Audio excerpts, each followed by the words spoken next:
Sim. O Renan exagerou que falou do confisco. Eu falei, mas assim... Exagerou. Manda real aqui na sua cara. Falou bosta. Bora, banco. Falou bosta. Fora banco! Vamos lá! Falou bosta. O cara fala de confiscar lucro, né? O cara, Não, e outra coisa, como se o governo fosse muito competente em gastar o dinheiro que ele vai confiscar dos bancos, né? E ainda focando no lucro. Assim, o problema não é ter lucro, o problema é o fundamento do lucro. Não. O problema do lucro aí, pera um pouquinho. É que Pera só um pouquinho. Pere A lá. formiga sabe o galho que rói. Esse lucro é obtido, e o lucro é a demonstração mais clara disso, de uma expropriação que rola, e o Beraldo deu o exemplo ali, é uma agiotagem legalizada que os bancos fazem com o oligopólio deles e com as relações que eles têm com o governo para manter isso. Porque não é normal. O nível de lucro, o retorno sobre investimento aí dos bancos no Brasil não é igual. O Morgan Stanley... Qual os bancos do Não, o JP Morgan, que é o Chase tem lá. os chineses, né? E depois vem JP Morgan, por exemplo. Se você pegar o lucro, e eu fiz esse estudo, você pegar o lucro desses grandes bancos, inclusive bancos que estão no Brasil há décadas. Você tem JP Morgan está aqui há 50 anos. Deutsche Bank está aqui há mais de 100 anos. Enfim, não tem esse papo, não, os bancos estrangeiros têm medo do Brasil. Não é isso. É que tem uma combinação ali que é confortável para eles, está todo mundo ganhando seu dinheiro. Porque os bancos brasileiros, eles têm uma presença tão grande no dia a dia, não só das pessoas, mas também das empresas, porque você vai pagar salário. Não dá para eu pagar o salário pelo Deutsche Bank, porque, eu vou foder meu funcionário. Eu tenho que pagar por um banco que tenha, agência, caixa, enfim, que seja fácil. Então, você tem ali uma parceria onde eles atuam, aonde os bancos brasileiros precisam de capilaridade fora, que é no Investment Bank, que é na emissão de dívida das empresas, que eles pegam essa dívida e colocam lá para investidores internacionais, aí eles precisam do BS, do Credit Suisse, do Deutsche Bank, etc. Mas aqui ninguém entra no varejo porque realmente tem uma barreira de entrada e tem uma combinação. E tá bom para todo mundo, só não tá bom para o consumidor, né? Então você tem uma realidade no Brasil onde o grande problema é o spread bancário. E se você tem dois bancos públicos com penetração nacional, que é o Banco do Brasil e a Caixa Econômica, por que o governo não atua e falou, meu amigo, o spread bancário no BB e na Caixa Econômica vai ser limitado a tanto?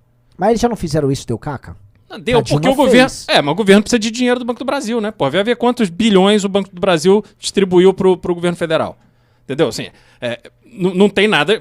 Eu tenho um negócio que eu não devia nem ter, porque eu não devia ter banco, né? Eu sou o governo, não precisa ter um banco de varejo. Isso não faz muito sentido. Mas se eu tenho um banco e eu quero operar dentro de níveis internacionais de spread bancário, o que me impede? O que me impede? Sim. Nada me impede. Lógico, você é o governo. Entendeu?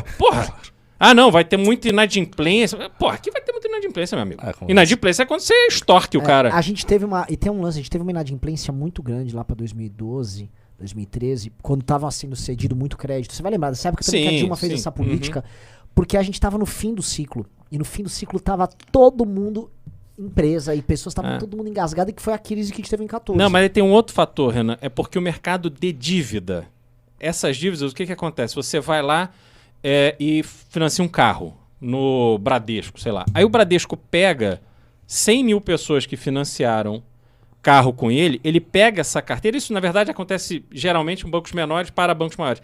E eles consolidam essa dívida e vendem isso como um investimento.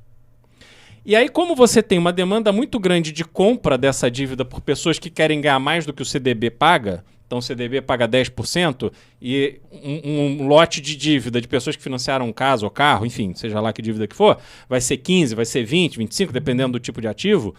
Então, se você tem uma demanda muito grande de investidores por este tipo de dívida, os bancos querem ter dívida. Isso foi o que aconteceu no subprime nos Estados Unidos. Sim, eu ia até fazer pergunta sobre isso. É exatamente isso. O crédito ninja. Exatamente. Você não tinha trabalho, não tinha renda, mas tinha crédito. Então o que acontece é que os bancos, quando veem que o mercado está comprador de dívida, eles querem fazer dívida. E aí eles vão te financiar 2, 3 carros, 2, 3 casas e assim vai. E, chega uma hora que dá problema. Sim. É óbvio, né? Agora, o mais interessante é o seguinte, todo esse negócio do subprime aconteceu porque as agências de risco que são, eram tidas como responsáveis para fazer uma avaliação dessa carteira de dívida e não fizeram isso, elas classificavam como dívida de qualidade dívidas que eram horrorosas, isso foi revelado, foi desmascarado, e hoje são essas mesmas agências que continuam fazendo crédito. Cara, é um negócio inacreditável. Entendeu? Então... Na verdade, o governo meteu a grana nisso aí e fingiu que tá tudo bem. Foi na prática que aconteceu. Não quebra aí e tal, plau.